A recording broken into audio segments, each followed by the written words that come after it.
جہیز ایک بہت بری چیز ہے، جہیز ایک بہت خطرناک بیماری ہے، اور یہ بیماری معاشرے کے اندر کتنے برے اثرات لا سکتی ہے، اور معاشرے کے نوجوان لڑکے اور لڑکیوں سے کیا کیا گل کھلوا سکتی ہے، اور معصوم کلیوں کو کیسی کیسی آزمائش میں مبتلا کر سکتی ہے۔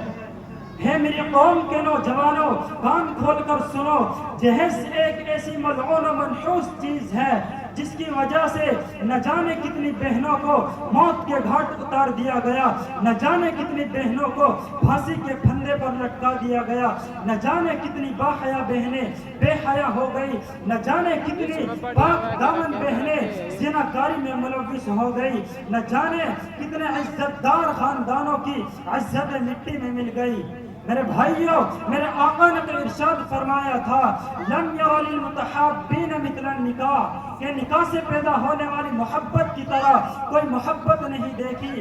لیکن میرے بھائیوں، جہیز نے نکاح کو اس حالت پر پہنچا دیا کہ نکاح کے ذریعے اخوت و محبت نہیں بلکہ بغض و عداوت اور دشمنیاں پیدا ہونے لگی ہے۔ اسی جہیز کے باعث نکاح کو سنت مصطفیٰ نہیں بلکہ اپنے اوپر ایک بوجھ سمجھا جانے لگا ہے، اپنے اوپر ایک قرض سمجھا جانے لگا ہے۔ میری قوم کے نوجوانوں، اب تم ہی بتلاؤ، آج اگر ہم نے دوسروں سے جہیز کا مطالبہ کیا، اپنے سسر سے جہیز کا مطالبہ کیا، لڑکی کے باپ پر جہیز کا زور ڈالا، تو کیا کل تجھ کو تیری بیٹی کا جہیز دینے پر مجبور نہیں کیا جائے گا؟ نہیں، بلکہ ضرور کیا جائے گا، بلکہ ضرور کیا جائے گا۔ میرے بھائیوں، آج تمہارا سسر تجھ سے 3 یا 4 لاکھ میں پیچھا چھڑا لے گا، لیکن جس دن تمہاری اولاد کی باری آئے گی تو جہیز کے حساب و کتاب میں دس کر رہ جائے گا۔ اس وقت تک تو جہیز 15-20 لاکھ تک پہنچ جائے گا، اور تمہاری بیٹیاں 4 یا 5 بیٹیاں جوانی کی دہلیز پر قدم رکھ رہی ہوں گی، اور تمہارے گھروں کے آگے پیچھے جنسی بھیڑیے چکر لگا رہے ہوں گے۔ تجھے قدم با قدم اپنی بیٹیوں کی عزت کی فکر لگی ہوئی ہوگی، تجھے اپنی بیٹی کا زناکاری میں ملوث ہونے کا ڈر تیری راتوں کی نیند کو حرام کر دے گا، چین و سکون کو ختم کر دے گا، راحت و آرام کو ختم کر دے گا۔ نہ تو چین سے سو پائے گا، نہ چین سے کھا پائے گا، یہ سوچ سوچ کر خون کے آنسو بہائے گا۔ تو دوسری طرف اپنی بیوی کا عذاب محسوس کرتا جائے گا، اپنی بیوی کی گالیاں سنتا جائے گا، اپنی بیوی سے سر اٹھا کر بات نہ کر پائے گا۔ کیوں؟ اس لیے کہ جس طرح تجھے آج جہیز دینے پر مجبور کیا جا رہا ہے، تو نے بھی اپنی بیوی کے باپ کو جہیز دینے پر مجبور کیا تھا۔ فریج تیرے گھر میں جہیز کا ہے، گاڑی تیرے گھر میں جہیز کی ہے، ہر طرح کا ضرورت کا سامان تمہارے گھروں میں جہیز کا ہے۔ آج ہمارے گھروں میں ہر طرح کا ضرورت کا سامان موجود ہے، موٹے موٹے گدے ہمارے گھروں میں موجود ہیں، ہر طرح کی فیسلٹی ہمارے گھروں میں موجود ہے۔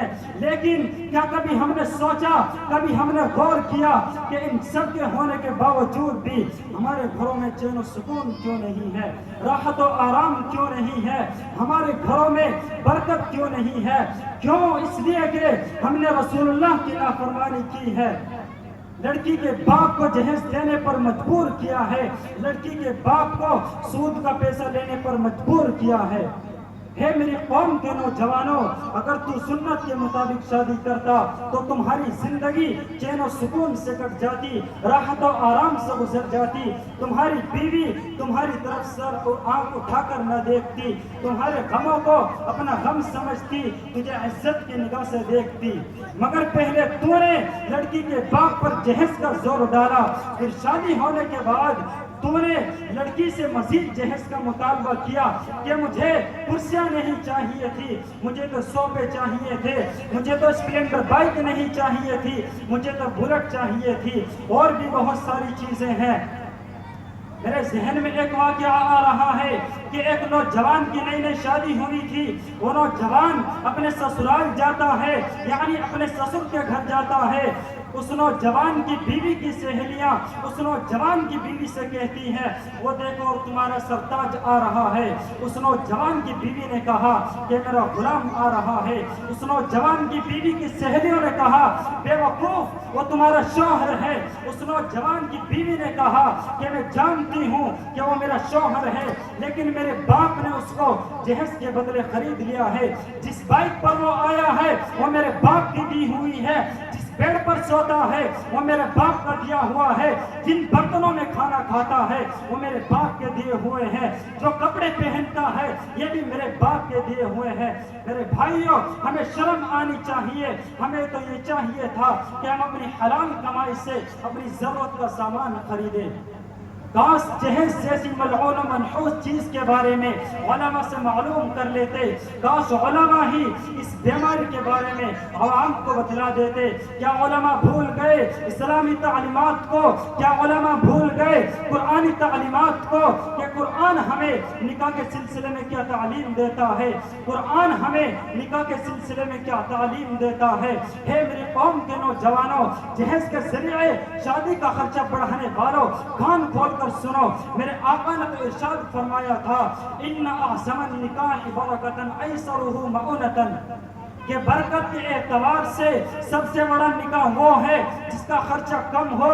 لیکن افسوس صد افسوس، کچھ ان پڑھ لوگوں نے تو جہالت کی حد پار کر دی ہے اور اپنی جہالت کا اظہار کرنے کے لیے جہیز جیسی ملعون و منحوس چیز کو حضور سے جوڑنے کی ناپاک کوشش کی ہے، اور کہا ہے کہ حضور نے اپنے لخت جگر نور نظر حضرت فاطمہ کو نکاح کے موقع پر جہیز دیا تھا۔ میرے بھائیوں، اگر میں قسم کھا کر بھی حضور صلی اللہ علیہ وسلم کے جہیز نہ دینے کا انکار کروں تو مجھے حانت نہ ہوگا۔ کیوں؟ اس لیے کہ میرے آقا نے جہیز کے نام پر حضرت علی کو ایک پھوٹی کوڑی بھی نہ دی تھی۔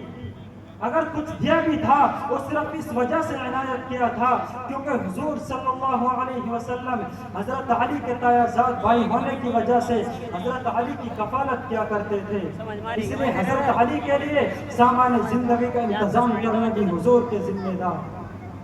اور بعض اکابرین اور محدثین فرماتے ہیں کہ حضور صلی اللہ علیہ وسلم نے حضرت علی کی ذرہ بکوا کر سامان زندگی کا انتظام کیا۔